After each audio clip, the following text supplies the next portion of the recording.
Today we're going to talk about sides and perimeter of quadrilaterals. So quick review of the type of quadrilaterals we're talking about. The first one is a rectangle. And so it's a parallelogram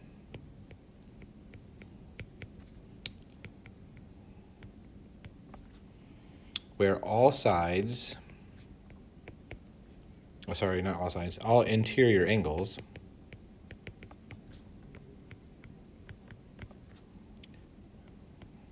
are right angles. All right, so that looks like that. So in here you would note that this is a 90-degree angle, so is all of the other ones. So that is a rectangle. All right. Next, you have a little bit more specific version. It's a square. And a square is also a parallelogram. So you'll see a theme here. It's a parallelogram with 4 equal sides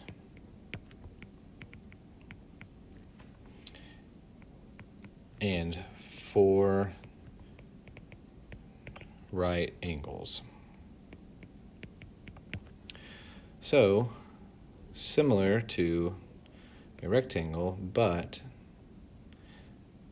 all 4 sides are the same, and then it also has 4 90-degree angles. All right, so then you have a special type called a rhombus, and it is a parallelogram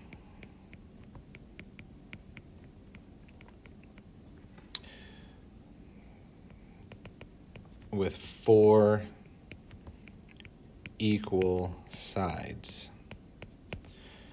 So when you look at a parallelogram,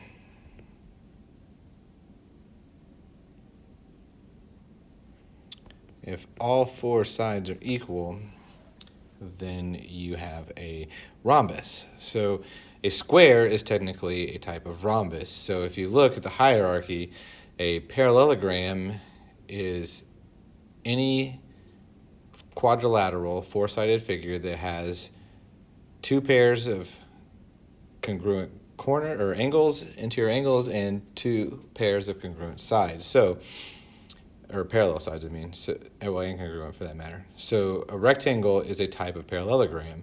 A square is a specific type of a rectangle, which is a specific type of a parallelogram. And then a rhombus is actually almost a less specific type of a square because the angles are a little bit different.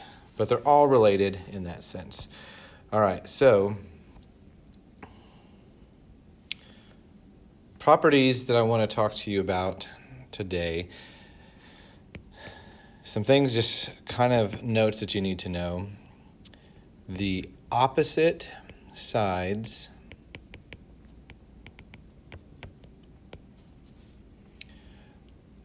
of a parallelogram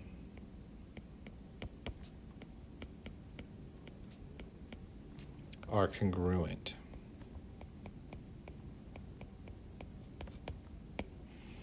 Okay, so that's like on a rectangle, the 2 long sides, they're congruent. All right, next one, the diagonals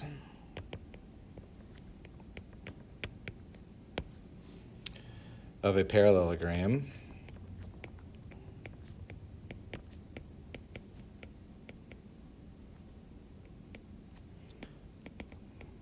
they bisect each other.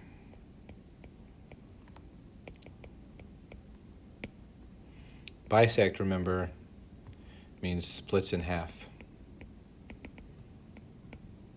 That's going to be important. And then lastly, the diagonals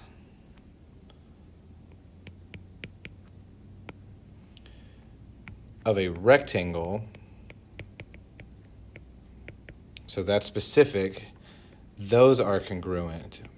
So not necessarily the case in a parallelogram, but are congruent in a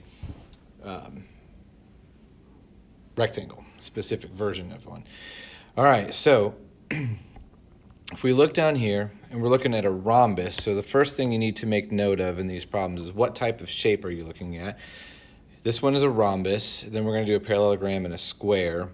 So in a rhombus, we know that AB, so that is from here to here, AB is 12, right there, they marked that for us. MC, so that is this line here, that is 4. So we need to find, so I'm going to do in purple, we need to find BC, so we need this angle, or this line here, and we need AC, which is this one here, all the way across. Okay, so AC is really equal to MC times 2, right? Because if MC is half, so remember we said that the diagonals bisect each other, that cuts it in half. So DB or BD cuts AC in half. So AC is equal to either one of the halves doubled. So that would be 4 times 2, which is going to be, so AC is equal to 8. All right, so now let's talk about BC. All right, so BC is a side. Now remember, this is a rhombus. So a rhombus is similar to a square in that all 4 sides are congruent. So that's a side, so we already know one of the sides, so the other side is 12. Pretty simple. All right. Next one, we are looking at a parallelogram, LMNO, no P. LO, so this one is 3.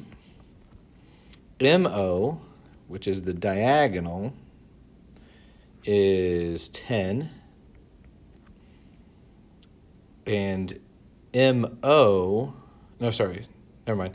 And then we need to find MN and ZM. Okay, so for MN, well, this side and this side are the short sides, and they are congruent. So if LO is 3, so is MN. Pretty simple. ZM is going to be half, so it's 1/2 of MO, which is 10. So 1/2 of 10 is 5. All right, so far so good. All right, and then in the square, so the last one here is a square. So we know all these angles are 90 degrees, all these sides are the same, so on and so forth. So anyway, XY, so this line here, this side, is 6. Find ZY, RW, and the perimeter. All right, so let's talk about ZY. Well, ZY is a side, just like the other one, and since it's a square, they're all the same. RW is going to be this distance right here, so it's half of the diagonal. Now, what do we know about these? So it doesn't tell us anything here as far as which one this is here, but what we know is that the diagonals of a rectangle are congruent. So all of these are the same. So if we can find any one of those, it would work. We could find it. And we also know that these are all 90-degree angles. All right, so what I'm going to look at is, if I'm trying to find RW right there, what I'm going to do is I'm going to actually look at this whole triangle right here. Okay, and I'm going to use Pythagorean theorem, which we already know, which is a squared plus b squared equals c squared. So if you look at that, this could be a, b, and then this would be c, right? All right, so a and b are both 6, so this would be 6 squared plus 6 squared is equal to c squared.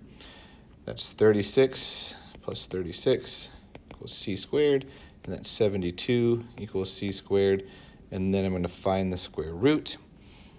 Okay, so that would be the square root of 72, which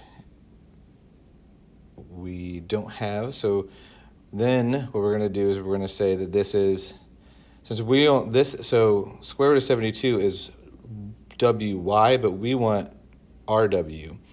So it would be 1/2 the square root of 72. Okay? Then, so that's rw. And then we have to find the perimeter. Well, perimeter is the distance around the outside, right? So perimeter goes all the way around the outside of it, right? It's like the fence. Okay, so if everything is 6 on a square, usually you can add it together. So you could just do 6 plus 6 plus 6 plus 6. Or since it's a square, we know there's 4 6s, we could just multiply 4 times 6, and you would get 24. Okay, so those are the steps that you'll need. Please try these at your house. If you have any questions, please let me know. And that's it for today.